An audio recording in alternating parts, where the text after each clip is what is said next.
رب اشرح لی صدری ویسر لی امری واحلل عقدۃ من لسانی یفقہوا قولی۔ السلام علیکم ورحمۃ اللہ وبرکاتہ۔ الحمدللہ آج ہم ایک new series on the topic of footsteps of Muhammad صلی اللہ علیہ وآلہ وسلم اسٹارٹ کرنے جا رہے ہیں، اور میں مائنڈ سیٹ ڈیولپمنٹ فاؤنڈیشن کے پلیٹ فارم سے سیریز کو ریلیز کرنا چاہ رہا ہوں۔ اس پوری سیریز کا ہم لوگوں نے ایک سیکوینس بنایا کہ ہم لوگ روزانہ ایک ہماری جو دنیاوی زندگی ہے اس کے ایک ٹاپک سے ریلیٹڈ ہم لوگ حدیث مبارکہ بیان کریں گے، اور پھر آپ لوگوں کو اس کی ایکسپلینیشنس بھی پرووائڈ کریں گے تاکہ زیادہ سے زیادہ ٹاپک آپ لوگوں کی سمجھ بوجھ میں آ سکے۔ تو جو ٹاپک ہم لوگوں نے پہلا سلیکٹ کیا ہے وہ ہے نیت۔ بصیرت انسان جب بھی کوئی کام کرتا ہے اس سے پہلے وہ اس کا عزم کرتا ہے، ارادہ کرتا ہے۔ آپ فار ایگزامپل آپ اسکول جا رہے ہیں، آپ رات کو یہ سوچ کے سوتے ہیں کہ میں نے صبح اسکول جانا ہے، آپ ایک ارادہ بناتے ہیں، آپ اس کے لیے جو بھی باقی ساری ریکوائرمنٹس ہوتی ہیں وہ ساری کمپلیٹ کرتے ہیں۔ اسی طرح جب انسان اسلام قبول کرتا ہے، وہ اللہ تعالیٰ کی وحدانیت کا اقرار کرتا ہے، تو اس کے بعد اس کا جو بھی عمل ہوتا ہے اس کی ایک نیت ہوتی ہے، خواہ وہ اچھا کام ہے خواہ وہ برا کام ہے، کیونکہ اچھی نیت آپ کے لیے صالح عمل کی طرف لے کے جاتی ہے اور بری نیت آپ کو بد اعمال کی طرف لے کے جاتی ہے۔ اسی کے متعلق نیت کے متعلق حضور صلی اللہ علیہ وآلہ وسلم کی ایک حدیث ہے جس کو حضرت عمر رضی اللہ عنہ روایت کرتے ہیں کہ انما الاعمال بالنیات، کہ اعمال کا دار و مدار نیت پر ہے۔ اسی حدیث کا ایک دوسرا پارٹ ہے جس میں حضور صلی اللہ علیہ وسلم یہ فرما رہے ہیں کہ انسان کے لیے وہی کچھ ہے جس کی اس نے نیت کی۔ تو حضور صلی اللہ علیہ وآلہ وسلم نے نیت کو بہت ہی زیادہ امپورٹنس دی ہے۔ اس زمانے کے لحاظ سے حضور صلی اللہ علیہ وسلم نے فرمایا کہ اگر ایک شخص ہجرت کرتا ہے اور اس کا ہجرت کا مقصد صرف اللہ تعالیٰ کی رضا ہے تو وہ اس کے لیے ایک صالح عمل ہے، اس کے لیے اس سے اچھا عمل ہی کوئی نہیں ہے۔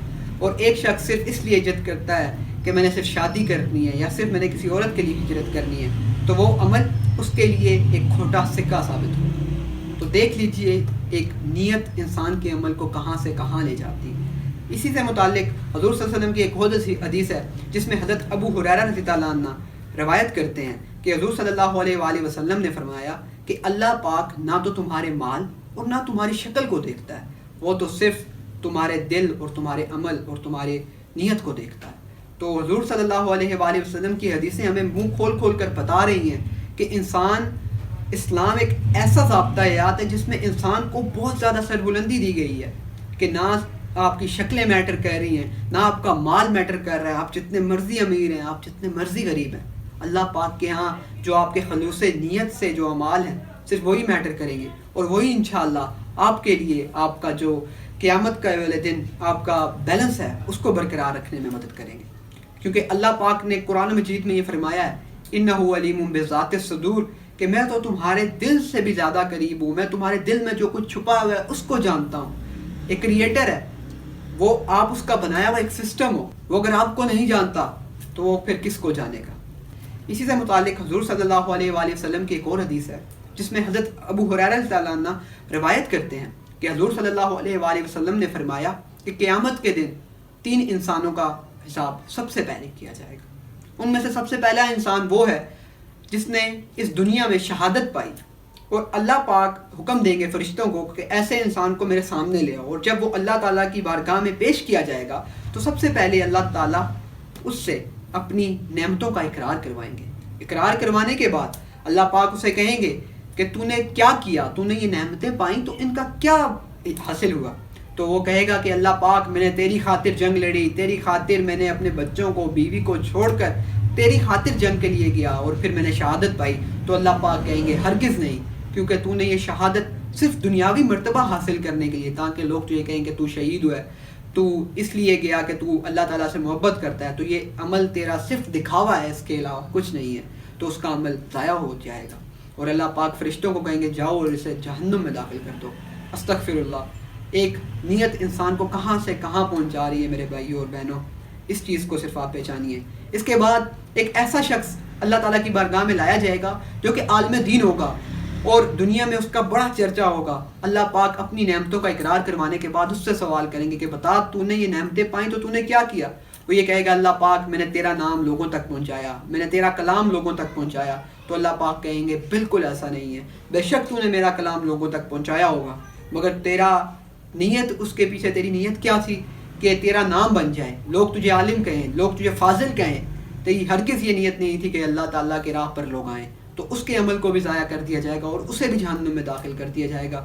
استغفر اللہ. اللہ پاک ہمیں ایسے اعمال سے بچائے جو کہ جہنم کی طرف لیڈ کرتے ہوں.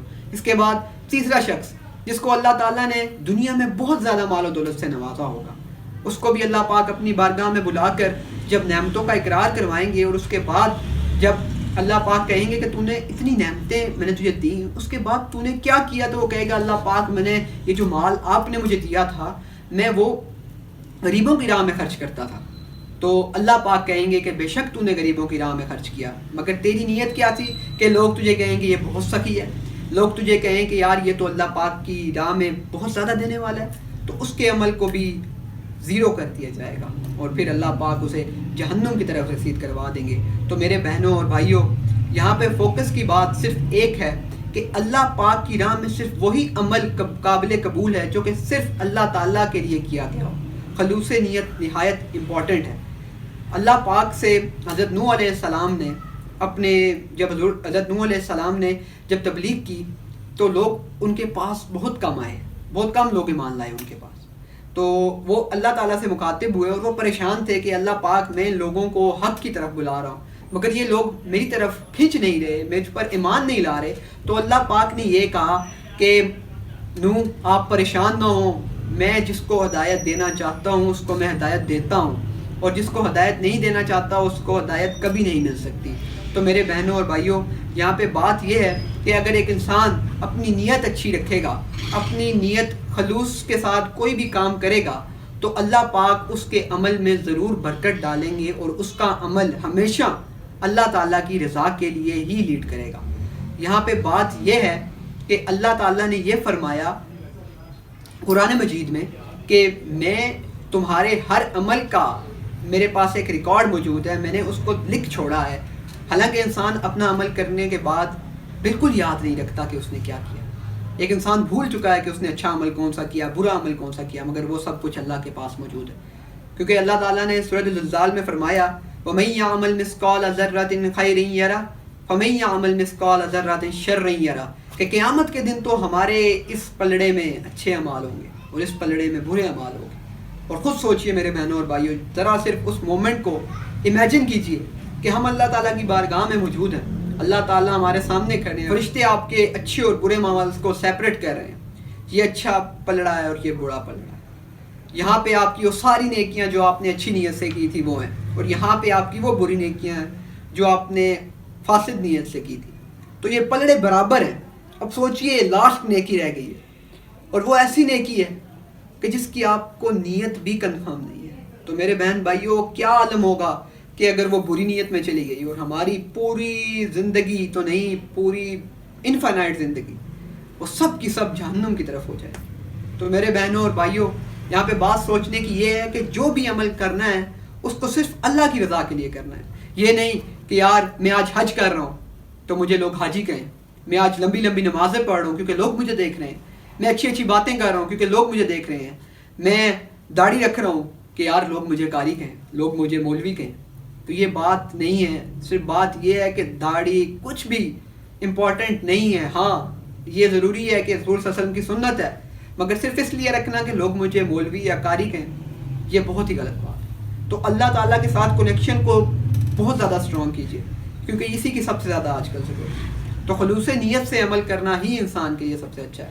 تو میں آج چاہتا ہوں کہ آپ سب لوگ اس بات کی نیت کریں کہ جو بھی ہماری حدیث کی سیریز ہے اس میں آپ پوری لگن سے ہمارے ساتھ ہوں گے. صرف اس لیے نہیں کہ میں آپ لوگ حدیث سیکھیں گے اور اس سے آپ کا کردار سنور جائے گا, آپ کہیں گے لوگوں میں بیٹھ کے کہ یار مجھے یہ حدیث آتی ہے.